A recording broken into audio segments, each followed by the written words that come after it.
मुग्धा और उसकी सास के बीच पूरा समय सास के किसी ना किसी काम को लेकर मतभेद चलते ही रहते हैं। बहू, ओ बहू, जरा चाय बना दे। मुग्धा चाय लेकर आती है। ये लीजिए, और कुछ चाहिए? अरे नहीं, बस चाय पीने का मन था। जाओ, तुम दूसरा काम करो। चाय पीने के थोड़ी देर बाद सास दोबारा मुग्धा को आवाज लगाती है।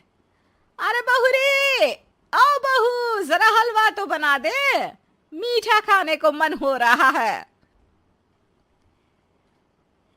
इसी तरह मुग्धा की सास पूरा समय कोई ना कोई काम बताकर उसे रसोई से बाहर तक निकलने नहीं देती। कभी चाय, कभी हलवा, कभी पानी तो कभी दूध, हर समय खाने को चाहिए। और उसके लिए अपने हाथ पैर बिल्कुल नहीं हिलाने। परेशान किया हुआ है इन्होंने। सास की जबरदस्ती परेशान करने की आदतों से दुखी मुग्धा एक शाम सचिन के साथ अपने कमरे में बैठी हुई बात कर रही होती है। सुनो जी, मम्मी जी की ये जानबूझकर मुझे परेशान करने की फरमाइशों से मैं बहुत फ्रस्ट्रेट हो चुकी हूँ। पूरे दिन में एक सेकंड का आराम नहीं मिलता। रसोई से बाहर कदम रखती नहीं कि बहू ये बना दे, बहुरी वो बना दे। अरे इनकी फरमाइशें चलती ही रहती है। अरे मुग्धा, माँ खाने की शौकीन है, पर उम्र हो चली है, खुद खाना नहीं बना सकती, इसलिए तुमसे बोलती है। अरे तो शौक भी उम्र देख कर रखने चाहिए ना। समझ में नहीं आता, हर समय फेविकॉल का जोड़ लगाए सोफे से चिपकी बैठी रहती है। इतना सब डाइजेस्ट कैसे हो जाता है उन्हें? अरे तुम मेरी माँ से इतनी नफरत कैसे कर सकती हो? मैं उनसे नफरत नहीं करती जी, बस परेशान हूँ। जहां मुग्धा अपने पति से ये सब बोल रही होती है, वहीं उसकी सास भी कमरे के बाहर दरवाजे से कान लगाए सारी बातें सुन रही होती है और अगली दोपहर रसोई में मुग्धा के पास जाती है। बहू, आज ना मेरा कुछ मसालेदार खाने का मन है। तो चाय बना दूं? मुझे बहुत पसंद है। अरे ना, ऐसा कर लिट्टी चोखा बना ले। और हाँ, जितना मसाला बातों में मिलाकर पति को सुनाती हो ना, सब्जी में भी वैसे ही डाला करो, खाना स्वादिष्ट बनेगा। सास की बात सुनकर मुग्धा हैरान रह जाती है। मतलब आप पूरा समय मुझ पर हुक्म चलाने के साथ बंद कमरे में हुई पति पत्नी की बीच की बातें भी सुनती है? अरे बात जब मेरी थी तो सुनने में क्या दिक्कत है? ये कहकर सास वहां से चली जाती है। अरे अब तो हद पार हो गई। इस तरह से तो ये मेरा जीना मुश्किल कर देंगी। मुग्धा सास की हरकतों से परेशान उसका हल सोचने लगती है और इसी तरह कुछ दिन बीत जाते हैं, जिसमें सास का जन्मदिन आता है। मुग्धा बहुत खुशी के साथ अपनी सास को एंड्रॉयड मोबाइल गिफ्ट करती है। मम्मी, आपको सबसे बात करने के लिए बहुत दिक्कत होती है ना? कभी सचिन तो कभी मुझे बोलना पड़ता है, पर इस मोबाइल से आपको कोई दिक्कत नहीं होगी। एक जगह बैठे बैठे बहुत कुछ कर सकती हैं अब आप। मोबाइल देख सासू माँ खुश हो जाती है, पर उसे इस्तेमाल करना तो आता नहीं, इसलिए साइड में रख देती है।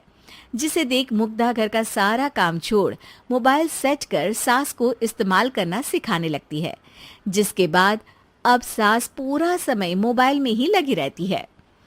हाय, जब से मम्मी को मोबाइल मिला है मेरी लाइफ में कितनी शांति आई है।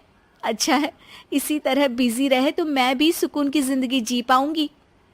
अब मुग्धा जब मन करे काम करना, जैसा चाहे वैसा खाना बनाकर खाना, पूरा समय रिलैक्स और खुश रहने लगती है। क्या बात है, आजकल तुम बहुत चहक रही हो। अरे मम्मी जी से छुटकारा जो मिला है, अब ना फरमाइशें ना छुप छुप कर बातें सुनना। अच्छा, तो मोबाइल गिफ्ट करने की ये स्कीम थी। इसी तरह दिन बीतते हैं और अब मोबाइल पर लगी सास फरमाइशों की जगह सवालों के लिए बहू को आवाजें लगाना शुरू कर देती है। अरे बहू सुन तो, देख जरा किसी का फोन क्यों नहीं मिल रहा? रिचार्ज खत्म हो गया है, पर अभी 4 दिन पहले ही तो मैंने किया था। इतनी जल्दी कैसे खत्म हो गया? अरे मैंने कल तेरी कनाडा वाली मौसी सास से 3 घंटे बात की थी ना। क्या? इतना महंगा तो मोबाइल भी नहीं आया जितना महंगा इसका रिचार्ज पड़ रहा है। इसके बाद तो जैसे मुग्धा के दिन के 24 घंटे में से 20 घंटे सास के पास उनके मोबाइल रिलेटेड प्रॉब्लम सॉल्व करने की ड्यूटी ही बन जाती है। अरे मुग्धा, ये मोबाइल में अचानक तेरी मौसी सास की शक्ल क्यों दिखने लगी? और ये तो हिल भी रही है। मम्मी, ये गूगल डुओ का वीडियो कॉल है। इसमें आप बात करने के साथ एक दूसरे की शक्ल भी देख सकती हो। अच्छा, ये तूने मुझे पहले क्यों नहीं बताया? अब बताने के लिए पहले नहीं बताया। इसी बीच सचिन भी वहां आ जाता है और सास अपनी वीडियो कॉल में बिजी हो जाती है। क्यों, सास बहू में क्या गपशप चल रही है? इसे गपशप नहीं, दिमाग का दही होना बोलते हैं। पर तुम तो मम्मी को मोबाइल देकर बहुत खुश थी, फिर क्या हुआ? हाँ, उसका सुकून भी कुछ ही दिन मिला। अब घर के टंटे खत्म हुए तो मोबाइल की टिंग टिंग शुरू हो गई। देखो भाई, कुछ पाने के लिए कुछ खोना तो पड़ता है। आखिर तुमने मोबाइल अपने फायदे के लिए ही तो दिया है, तो फिर सवालों के जवाब भी देने पड़ेंगे, क्योंकि जब तक उनके हाथ में ये फुंथरू रहेगा, तुम्हारी लाइफ में प्राइवेसी और सुकून रहेंगे। कहने का मतलब है अगर इससे प्यार बढ़े तो दाग अच्छे हैं। अरे मुझे पहले दिन से ही पता है मोबाइल किस मकसद से दिया गया है। भूलो मत, इससे पहले मैं बातें ही सुनती थी। सास की ये बात सुनकर मुग्धा शॉक में और सचिन हंसता रह जाता है।